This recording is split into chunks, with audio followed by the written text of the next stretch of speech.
Assalamualaikum warahmatullahi wabarakatuh. Alhamdulillahi rabbil alamin. Wassalatu wassalamu ala asyrafil anbiya'i wal mursalin Sayyidina Muhammadin wa ala alihi wa sahbihi ajmain, amma ba'd. Jamaah pemirsa Tribun Ternate yang berbahagia, suatu saat ketika Rasulullah Shallallahu Alaihi Wasallam sementara duduk bersama para sahabat, lalu mereka bertanya, "Ya Rasulullah, ketika engkau masih hidup, maka engkaulah tempat kami meminta nasihat. Andaikan suatu saat nanti engkau telah meninggal, maka kepada siapa lagi kami akan meminta nasihat, ya Rasulullah?" Lalu Rasulullah Shallallahu Alaihi Wasallam mengatakan bahwa sesungguhnya aku telah meninggalkan kepada kalian dua nasihat. Nasihat yang pertama adalah nasihat yang bisa berbicara, dan nasihat yang kedua adalah nasihat yang tidak bisa berbicara. Para sahabat pun bertanya, "Ya Rasulullah, apa yang dimaksud dengan nasihat yang bisa berbicara itu? Dan apa yang dimaksud dengan nasihat yang tidak bisa berbicara itu?" Lalu Rasulullah mengatakan bahwa nasihat yang bisa berbicara itu adalah Al-Quranul Karim, dan nasihat yang tidak bisa berbicara itu adalah kematian atau al-maut. Hari ini dua nasihat itu telah ada di hadapan kita. Al-Quran sebagai nasihat yang bisa berbicara hadir di dalam rumah kita. Al-Quran hadir di masjid kita, hadir di musala kita, bahkan hadir di tempat kita, kerja kita. Tetapi sejauh mana kita membaca Al-Quran dalam kehidupan kita? Seingat kita, terkadang ada orang yang semenjak dia bangun tidur, semenjak matanya terbuka sampai dia hendak tidur matanya tertutup, HP sendiri tidak pernah lepas dari tangannya.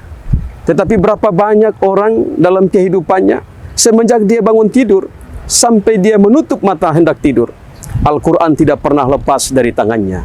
Di manakah posisi kita saat ini? Apakah kita termasuk orang yang senantiasa memegang Al-Quran dalam kehidupan kita? Ataukah kita termasuk orang yang selalu melupakan Al-Quran dalam kehidupan kita? Al-Quran adalah sebuah nasihat yang mengingatkan kepada kita, dirikanlah salat, tunaikanlah zakat, kerjakanlah amalan-amalan yang baik, lakukanlah kebajikan dalam kehidupan kita, berangkatlah haji, laksanakanlah umrah, hormatilah orang tua kita, dan segala perintah-perintah kebaikan Allah ingatkan kepada kita. Al-Quran juga mengingatkan kepada kita tentang hal-hal yang dilarang dalam agama, yang merupakan syariat yang Allah wajibkan kepada kita. Tetapi berapa banyak orang yang akan melakukan apa-apa yang telah dilarang oleh Allah Subhanahu wa Ta'ala.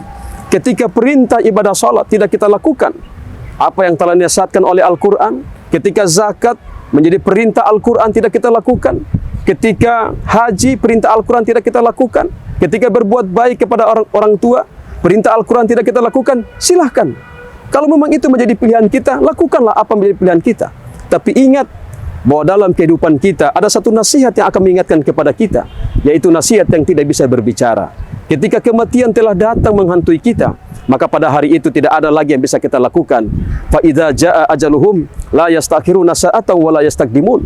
Bahwa ketika kematian telah datang menghampiri kita, maka pada saat itu tidak ada satupun manusia yang mampu mengawalkan atau mengakhirkan kematian itu sendiri. Bahkan Allah mengatakan, "Ainama takunu yudrikumul maut walau kuntum fi burujin musyayyadah." Dimanapun kalian berada, kematian itu pasti akan menjemputmu, sekalipun kalian berada dalam benteng yang kokoh, yang itu tidak akan bisa dimasuki oleh manusia, tetapi kematian itu pasti akan datang menjemputmu. Ini merupakan janji Allah. Sudah banyak kita melihat orang-orang yang hebat, orang-orang yang berkuasa, tetapi ternyata pada akhirnya mereka harus melewati kehidupannya dan mengakhiri dengan kematian. Maka oleh sebab itu jamaah sekalian, Al-Quran saat ini, di bulan Ramadan yang penuh berkah ini, telah hadir di hadapan kita, maka manfaatkanlah dengan sebanyak-banyaknya untuk menghatamkan Al-Quran di bulan Ramadan ini. Mungkin tahun kemarin kita tidak sempat untuk menghatamkan Al-Quran, tapi tahun ini niatkan, kalau bisa kita menghatamkan Al-Quran walaupun hanya sekali saja. Jangan sampai usia kita semakin bertambah. Pernah dulu kita usia 20 tahun, usia 30 tahun, 40 tahun, 50 tahun, bahkan sampai 60 tahun dan lebih daripada itu. Tetapi tidak sedikit pun tidak pernah kita menghatamkan Al-Quran dalam kehidupan kita. Rasanya rugi kita melewati kehidupan ini tanpa menghiasi lisan kita dengan menghatamkan Al-Quran sekali saja dalam kehidupan kita. Karena Rasulullah SAW bersabda dalam sebuah hadisnya, man qara harfan min kitabillahi falahu bihi hasanatun wal hasanatu bi asyri amsalihha la aqulu alif lam mim harfun walakin alif harfun lam harfun wa mim harfun. Barang siapa yang membaca Al-Quran satu huruf, maka Allah akan berikan kepadanya satu kebajikan, dan setiap kebajikan itu Allah akan lipat gandakan menjadi 10 kebajikan.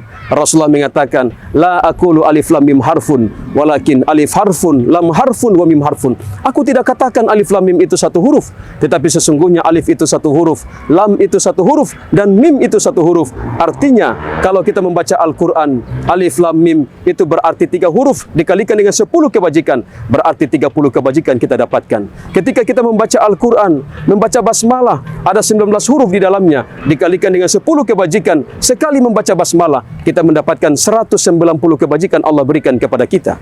Ketika kita membaca surat Al-Baqarah, ada 25.500 huruf di dalamnya, dikalikan dengan 10 kebajikan. Berapa banyak kebajikan yang Allah berikan kepada kita? Apalagi ketika kita mampu menghatamkan Al-Quran di bulan Ramadan sekali saja.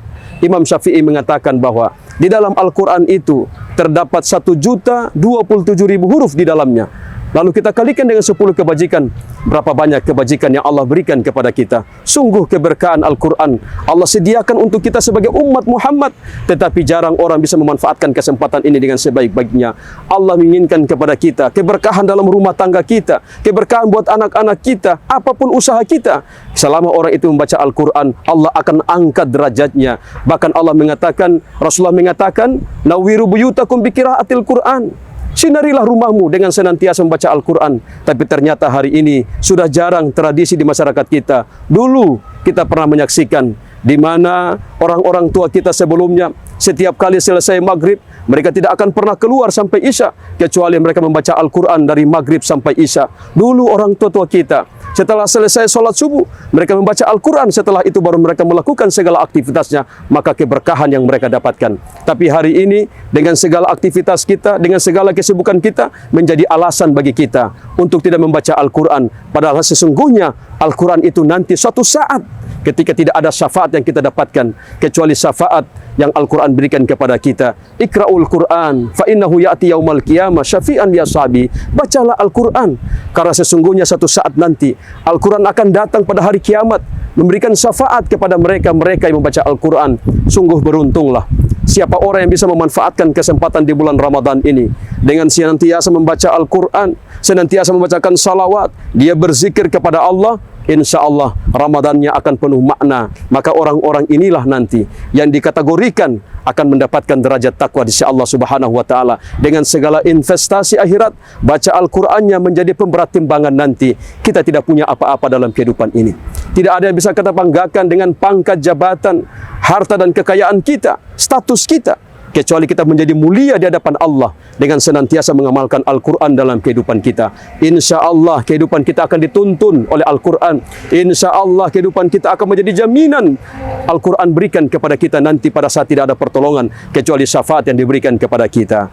Pemirsa Tribun Ternate yang dirahmati Allah, inilah beberapa gambaran tentang keutamaan dan fadilah membaca Al-Quran, terutama di bulan Ramadan ini. Setiap amalan-amalan kita akan dilepaskan oleh Allah Subhanahu wa taala. Mudah-mudahan Ramadan tahun ini kita niatkan, kalau bisa, kalau kemarin kita mungkin menghatamkan sekali, tahun ini harus 2 kali. Kalau mungkin kemarin tidak pernah menghatamkan Al-Quran, tahun ini harus kita hatamkan Al-Quran. Karena tidak ada jaminan kita untuk hidup selamanya. Kita pasti akan meninggalkan kehidupan ini. Segala amal ibadah kita akan dicatat oleh Allah. Dan pada saat itu, keluarga kita, harta kita, tidak akan pernah bisa menolong kita, kecuali catatan amal ibadah kita sendiri. Al-Quran insya Allah menjadi pemberat timbangan kita nanti di hadapan Allah Subhanahu wa taala. Pemirsa Tribun Ternate yang dirahmati Allah, mungkin inilah tausiah singkat yang dapat kami sampaikan. Wallahul muwafiq ila aqwamit thariq. Wassalamualaikum warahmatullahi wabarakatuh.